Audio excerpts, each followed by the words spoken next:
Então, nós vamos agora para a nossa aula de ciências. Em nossa aula de ciências, como nós já iniciamos, nós estamos estudando sobre as relações entre os seres vivos. Inclusive, vocês fizeram uma aula muito bonita, né? Muitos já me enviaram o seu álbum, inclusive alguns até gravaram, fizeram um pequeno vídeo. E vamos agora utilizar o conhecimento que vocês adquiriram em relação aos animais, né, que o álbum era para vocês estarem recortando e colando animais em vários ambientes. Por quê? Porque a gente vai estar estudando, nessa série de estudos, as relações entre os seres vivos. E na nossa aula de hoje, nós vamos estar identificando, né, e aprendendo que nós temos, dentro das relações entre os seres vivos, nós temos dois termos muito importantes e duas ações que eles realizam e que são classificadas, a primeira como cadeia alimentar e a outra como teia alimentar. Então, nós vamos ver o que é uma cadeia alimentar, quais os elementos que compõem essa cadeia alimentar e o que é uma teia alimentar, certo? Lembrando que a cadeia alimentar ela é mais simples, ela envolve menos elementos. Já a teia alimentar é como se fosse a junção de várias cadeias alimentares. Então, nós vamos estar observando a leitura da página 222, 223, 224, 225 e 226. Vocês podem estar lendo, tá bom? O texto para poder vocês se informarem mais. Mas observando aí a página 222, você observa aí no desenho, se você pegar seu livro lá de ciências, você observa aí que você tem o capim, né, tanto no primeiro quanto no segundo desenho, né, aqui mostrando, ele tem o número 1, porque ele é chamado de produtor, certo? Aí você tem, né, os animais que se alimentam desse capim, que são chamados de consumidor. Os animais que se alimentam desse capim e de outros seres vivos, eles também são chamados de consumidores. E por último, esses animais, eles são, assim também como as plantas, eles são destruídos por seres microscópicos, que inclusive nós já estudamos, que são o quê? Os fungos e as bactérias. Eles são chamados de seres decompositores. Então, concluímos que em uma cadeia alimentar, nós temos três elementos principais. Aqui nós temos, né?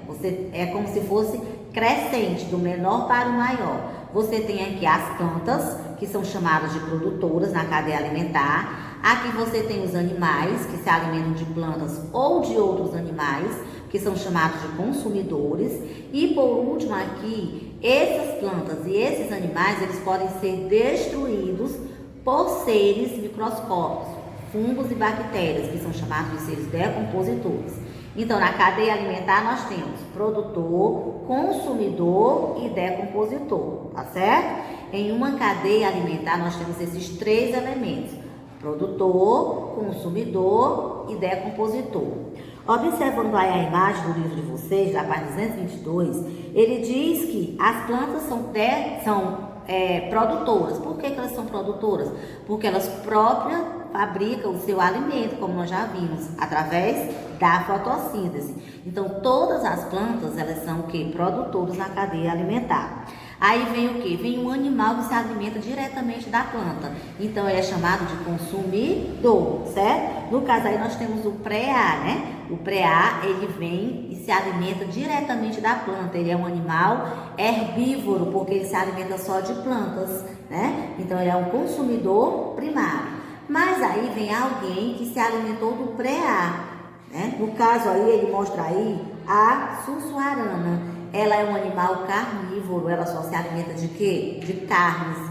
Então, como ela veio e se alimentou do pré-A, que era um consumidor primário, então ela passa a ser um consumidor secundário. Aí vem, por exemplo, o leão, né? Vamos dizer assim, que se alimenta da suçuarana. Mata a suçuarana e se alimenta. Então, ele vai ser já um consumidor o quê? Terciário, certo? Então, os consumidores, eles podem ocupar vários níveis na cadeia alimentar, como primário, secundário, terciário, quaternário. Mas aí, né, veio, né, algo sobre o leão que o matou. E aí ele vai ficar lá em cima do solo, né, e ele vai apodrecer pela ação dos fungos e das bactérias. E ele vai virar, né, com o tempo ele vai virar solo, ele vai se misturar ao solo novamente.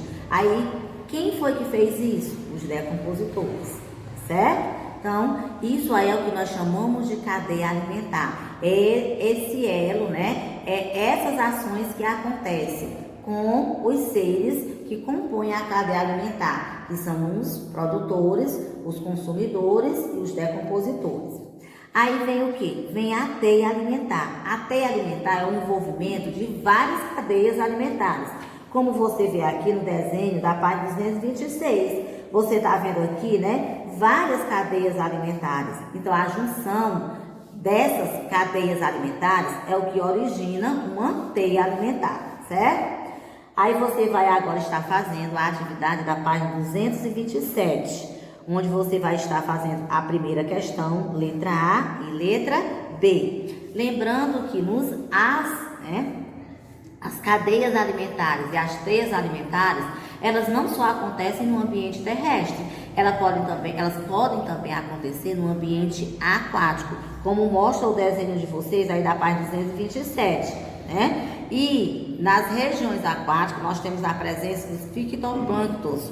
O que são os fitoplânctons? São seres microscópicos que vivem em ambientes aquáticos e que também, assim como as plantas, eles também são seres, né, que realizam a sua própria alimentação, ou seja, fabricam, né? Eles são seres autótrofos, ou seja, né, eles próprios fabricam o seu alimento. E várias espécies que habitam as regiões aquáticas se alimentam desses minúsculos seres, certo? Então, os fitoplânctons, eles são o que? Eles são seres microscópicos, né? No caso, né, eles são plantas pequenas, aquáticas, bem minúsculas, que você não consegue, que se grudam no fundo do mar, né, no fundo das regiões aquáticas, para servir de alimento a algumas espécies, certo? E por que eles são importantes? Exatamente por isso, né? Porque eles servem, né? Eles captam a energia solar, né? E eles transferem toda essa energia solar, eles ajudam a cadeia alimentar ali existente. E assim como também eles servem de alimento, né? Para algumas espécies, tá bom? Então, façam a atividade da página 227, certo?